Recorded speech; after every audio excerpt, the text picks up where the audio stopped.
Morning YouTube, William here, working on the Hydro 510. We had a rear beater bearing go out. I was able to just limp through the field right there, and we've been having some trouble pulling it. We were using these threaded holes here to push on the sheet metal, but if we just kept pushing, we were just going to dent the sheet metal in and really create problems for ourselves. So I've had to build this custom puller right here. This is an 1.25 inch flat stock with multiple holes in it, and we're going to see if we can walk this bearing out. Okay, my theory so far is, pardon the shoddy camera work here, but I'm up underneath and there's all kinds of stuff in the way. My theory is I use these as a jam nut right here. Camera's not going to focus. Use these as a jam nut that locks the ready rod, and then I'm going to get about 1/2 inch of stroke out of whack with these nuts right here and right over here. And so I'm going to walk that 1/2 inch, run these nuts back by hand. I'm going to loosen the jam nuts, run them back 1/2 inch, and then I'm going to repeat the process about 10 times. Hopefully we've cleaned this. It's been soaking for about a week. Once I get to about here, that it just slides off by hand. We'll see, and we'll bring you along. YouTube, it appears to be working. I've got about 1/2 inch backed out, and it just got stiff. And then I tightened this one on the right hand side, and I think it broke free. Of course, we've had PB Blaster on it for about a week, and every time I would come out, I would reapply. So I'm going to now reset the puller design, and we're going to go from there. Okay, YouTube, I've moved it about 1/8 inch. Kind of weird as much threads as I've pulled out. I think what's happening is the balls are pulling now finally against the inner race and the outer race. I did have to move one ball over here so that it would pull even, because I didn't want this rod to bend without any balls over here. So I got one moved over, and now the rest of them are making it equal. So now I'm going to loosen up these nuts, back them out, loosen my jam nuts, and then spin this in by hand.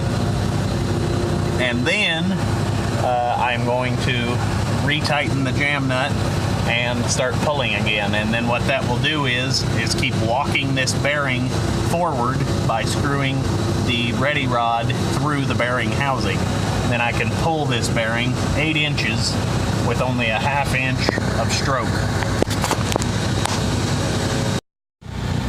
Okay, hindsight being 20/20, I'm having a little bit of problem getting these rods to thread in by hand, even though these nuts are loose. And I think what I needed to do was put 2 extra nuts here and jam nut them together, and then I could just twist them in with a wrench.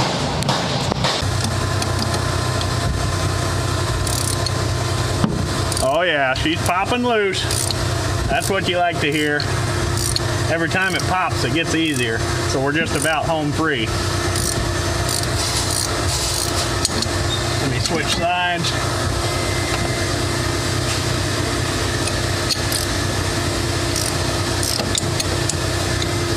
Thank God for ratcheting wrenches.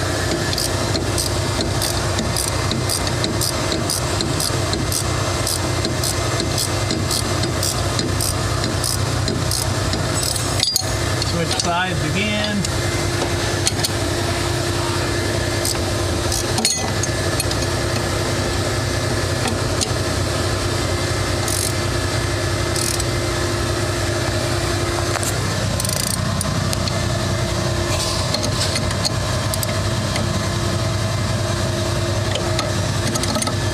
I'm just about off of the bolts.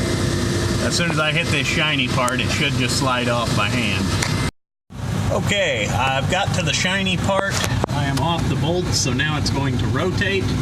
I'm now going to pull my puller bar off, put two nuts together, and then I hope I can use the sheet metal to just push the rest of the bearing off. This will be much faster.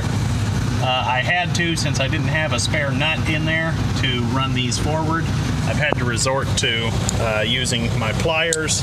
I kind of hate to do that, but Ready Rod is cheap, and this puller is going to be used definitely in the future. So I'm just tightening them up with the pliers all the way back to the back, and I'm going to pull this pulling bar off, and we'll hopefully be able to push the bearing housing off just pushing on the sheet metal.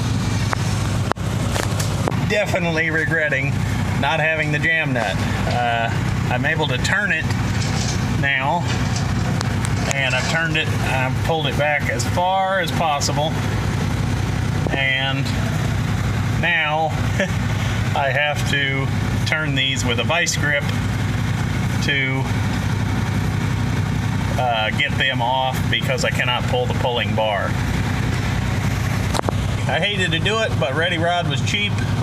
Should have put those things a 1/4 inch shorter and I would have been able to pull my pulling bar.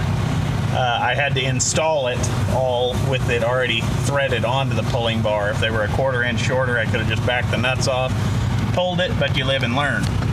It's pulling easily enough by now. I can just use a vice grip on the end and I don't even have to click it closed. I just keep using my hand tension to get enough traction on the bolts. So now we're going to pull this out of here. Have it successfully moving. Just like so. So now I got to back these rods out. You would want to be careful if you were pushing on the sheet metal. You could blunten this if it wasn't going easily enough, and that would cause problems backing them out. This is why I did not use a torch. Right behind there, that is packed bean pummy. I don't know that it would happen, but you heat that up with a torch, sets there and smolders, burns your entire building down along with all your tools. Not a fun day. So I'm going to back out the Ready Rod, pull that off, and get started on reinstalling the new one. All right, there we have it, YouTube.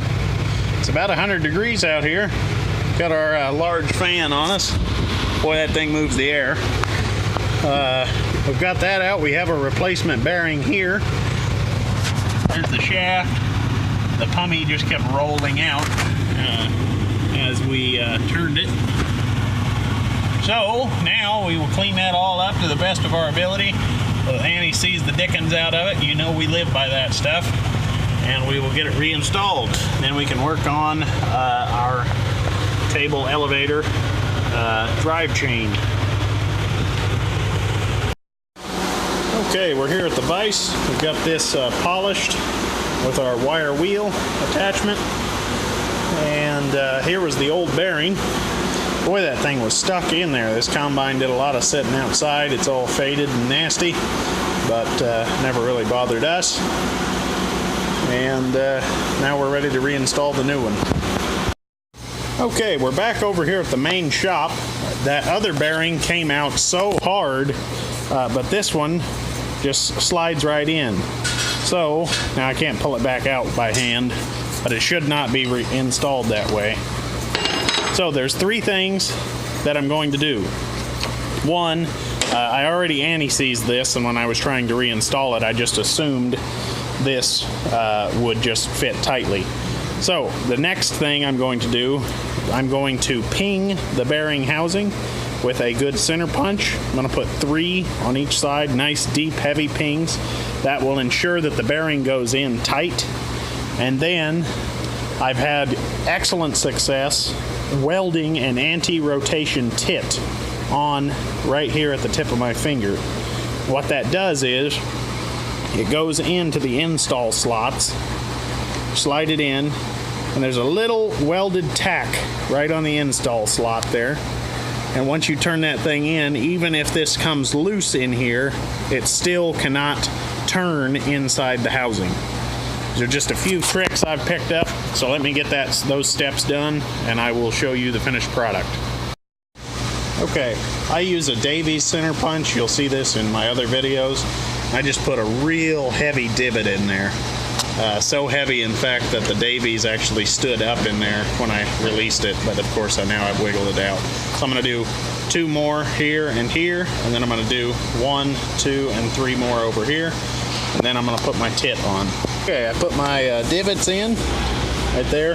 I installed the bearing, and boy, that thing went in tight. Just perfect. You can see the lines that it left on the bearing itself. Would have been just fine to put that back in, but now I'm going to add the anti-rotation tit just as an extra measure. That way 20 years from now, I am not back here doing it again. Okay, basically just a hot tack. You can learn about that on welding tips and tricks. Jody knows all about it. Now that is going to go into the insert slot. I'll install it now. Alright, and there you have it. That's installed. It went in super tight. And now, if you can see, that has to completely cut a groove all the way around the bearing housing before that thing can spin in the housing. So now it's time to go use plenty of anti-seize and get her installed.